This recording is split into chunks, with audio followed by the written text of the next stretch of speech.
نحمده ونصلي على رسوله الكريم اما بعد فاعوذ بالله من الشيطان الرجيم بسم الله الرحمن الرحيم رب اشرح لي صدري ويسر لي امري واحلل عقدة من لساني يفقهوا قولي۔ السلام علیکم ورحمۃ اللہ وبرکاتہ۔ ناظرین، پروگرام دعا کیجیے کے ساتھ آپ کی خدمت میں حاضر ہیں۔ آج ہم انشاءاللہ آپ کے ساتھ نماز کی دعاؤں کے بارے میں گفتگو کریں گے۔ نماز اللہ سبحانہ وتعالیٰ کی عبادت کا بہترین طریقہ ہے۔ نماز میں انسان اللہ کا ذکر بھی کرتا ہے، اللہ سے دعائیں بھی کرتا ہے، اللہ سبحانہ وتعالیٰ کے سامنے عاجزی اور انکساری کا اظہار بھی کرتا ہے، رکوع اور سجدہ بھی کرتا ہے، اور اپنی حاجات بھی اللہ تعالیٰ کے سامنے پیش کرتا ہے۔ حقیقت یہ ہے کہ کائنات کی ساری چیزیں اللہ تعالیٰ کے آگے جھکی ہوئی ہیں، اس لیے انسان کے لیے بھی یہی بہترین ہے کہ وہ بھی اللہ تعالیٰ کے آگے جھک جائے، اور اس لیے بھی جھک جائے کہ نماز ایک فرض عبادت ہے۔ قرآن مجید میں اللہ تعالیٰ فرماتے ہیں وَمَا أُمِرُوا إِلَّا لِيَعْبُدُوا اللَّهَ مُخْلِصِينَ لَهُ الدِّينَ حُنَفَاءَ وَيُقِيمُوا الصَّلَاةَ وَيُؤْتُوا الزَّكَاةَ وَذَلِكَ دِينُ الْقَيِّمَةِ، اور انہیں اس کے سوا حکم نہیں دیا گیا کہ وہ اللہ کی عبادت کریں، اس حال میں کہ اس کے لیے دین کو خالص کرنے والے، ایک طرف ہونے والے، اور نماز قائم کریں اور زکوٰۃ دیں، اور یہی مضبوط ملت کا دین ہے۔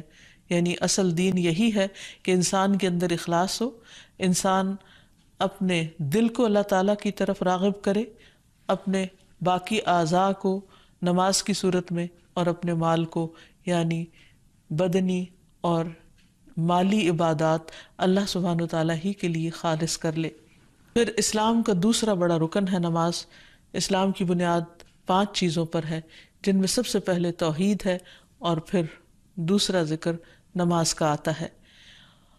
نبی صلی اللہ علیہ وسلم نے بار بار اس کی تلقین فرمائی۔ ایک دیہاتی آپ کی خدمت میں حاضر ہوا اور عرض کیا، یا رسول اللہ صلی اللہ علیہ وسلم، اسلام کیا ہے؟ آپ نے فرمایا، دن رات میں 5 نمازیں پڑھنا۔ اس نے پوچھا، کیا ان کے علاوہ بھی مجھ پر کوئی نماز فرض ہے؟ آپ نے فرمایا نہیں۔ تو گویا یہ ایک بیسک منیمم ریکوائرمنٹ ہے کہ ہر انسان اپنے رب کے سامنے، یعنی ہر مومن اپنے رب کے سامنے دن میں 5 بار جھکے اور وقت کی پابندی کے ساتھ حاضری دے۔ پھر اسی طرح اللہ سبحانہ وتعالیٰ دن میں 2 بار فرشتوں سے بندوں کی نمازوں کی رپورٹ لیتے ہیں، خبر لیتے ہیں۔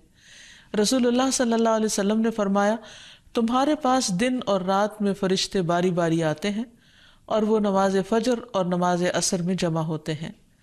جو فرشتے رات کو تمہارے پاس رہیں وہ آسمان پر جاتے ہیں، تو ان کا رب ان سے پوچھتا ہے، حالانکہ وہ اپنے بندوں کا حال خوب جانتا ہے، کہ تم نے میرے بندوں کو کس حال میں چھوڑا؟ وہ کہتے ہیں، ہم نے اس حال میں چھوڑا کہ وہ نماز پڑھ رہے تھے، اور اس حال میں ان کے پاس پہنچے کہ وہ نماز پڑھ رہے تھے۔ تو اللہ سبحانہ وتعالی انسان سے کوئی رزق نہیں چاہتے، تو اللہ سبحانہ وتعالی نے بندوں کو پیدا ہی اپنی عبادت کے لیے کیا ہے۔ وہ ان سے دنیا کا مال یا رزق نہیں چاہتے، وہ چاہتے ہیں کہ بندے اپنی بندگی کا ثبوت دیں اور اس کے لیے وہ طریقہ اختیار کریں جو اللہ تعالیٰ نے خود ان کو اس کام کے لیے سکھایا ہے، یعنی نماز۔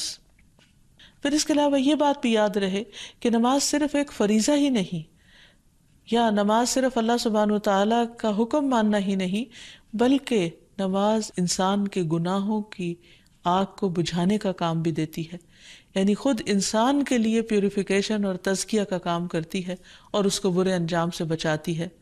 رسول اللہ صلی اللہ علیہ وسلم نے فرمایا، جب ہر نماز کا وقت شروع ہوتا ہے تو ایک منادی کو بھیجا جاتا ہے، یعنی جو آواز لگاتا ہے، وہ یوں اعلان کرتا ہے، آدم کے بیٹو اٹھو اور اس آگ کو بجھاؤ جو تم نے اپنے نفسوں کے لیے جلائی ہے۔ تو وہ کھڑے ہوتے ہیں اور وضو کرتے ہیں، تو ان کی آنکھوں سے گناہ جھڑ جاتے ہیں، اور جب وہ نماز پڑھتے ہیں تو اس اور سابقہ نماز کے درمیانی وقفے میں ہونے والے گناہ بخش دیے جاتے ہیں۔ پھر وہ لوگ گناہ کر کے آگ جلاتے ہیں۔ جو ہی ظہر کی نماز کا وقت ہوتا ہے تو اعلان کرنے والا اعلان کرتا ہے، بنو آدم اٹھو اور اس آگ کو بجھاؤ جو تم نے اپنے نفسوں کے لیے جلائی ہے۔ اور یہ اعلان سن کر وہ کھڑے ہوتے ہیں، وضو کرتے ہیں، نماز پڑھتے ہیں، تو اس نماز اور سابقہ نماز کے مابین ہونے والے گناہ بخش دیے جاتے ہیں۔ اور اسی طرح باقی تمام نمازوں کے وقت بھی ایسا ہی ہوتا ہے۔ پھر یہ بھی یاد رہے کہ قیامت کے دن انسان سے سب سے پہلا سوال نماز کے بارے میں ہوگا۔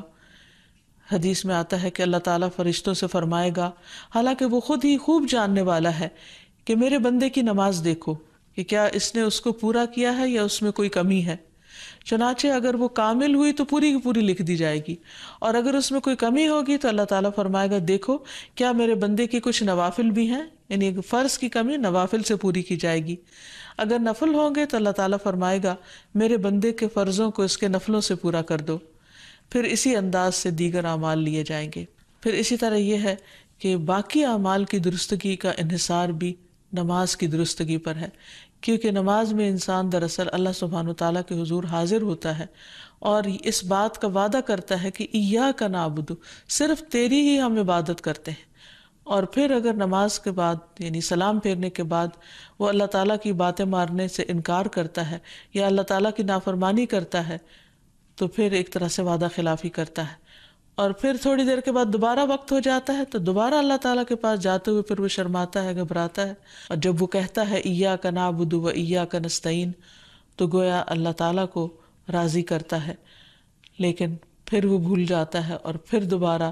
تو اس طرح نماز انسان کو مسلسل گناہوں سے پاک کرتی رہتی ہے، بری عادات سے پاک کرتی رہتی ہے، اللہ تعالیٰ کی عبادت کے قابل بناتی ہے۔ اور پھر یہ بھی کہ نہ صرف یہ کہ انسان کی دنیاوی حالت کو درست کرتی ہے بلکہ قبر میں بھی اس کے لیے روشنی کا ذریعہ ہوگی، اس کی حفاظت کا ذریعہ ہوگی۔ اور قبر میں بندے کی حسرت کیا ہوگی؟ ابو ہریرہ کہتے ہیں کہ نبی صلی اللہ علیہ وسلم ایک قبر کے پاس سے گزرے اور اسے حال میں ہی دفن کیا گیا تھا، تو آپ نے فرمایا یہ 2 رکعتیں جو کتنی خفیف ہوتی ہیں اور تم لوگ انہیں حقیر اور زائد سمجھتے ہو، یعنی 2 نفل پڑھتے ہوئے گھبراتے ہو، لیکن وہ 2 رکعتیں اگر یہ صاحب قبر اپنے عمل میں زیادہ کر لیتا تو اس کی نظر میں باقی تمام دنیا سے بھی زیادہ اس کو محبوب ہوتی۔ یعنی اگر وہ یہ نماز پڑھ لیتا تو اس وقت اس کو یہ نماز یعنی 2 رکعتیں جو ہیں ہر چیز سے زیادہ پیاری ہوتی جو اس وقت اس کے پاس ہے۔ پھر یہ بھی یاد رہے کہ نبی صلی اللہ علیہ وسلم کے آخری الفاظ نماز کے بارے میں تھے، اور اسلام میں بچوں کو بھی سب سے پہلے دین کی جو چیز سکھانے کی ضرورت ہے وہ نماز ہی ہے، یعنی عملی زندگی میں۔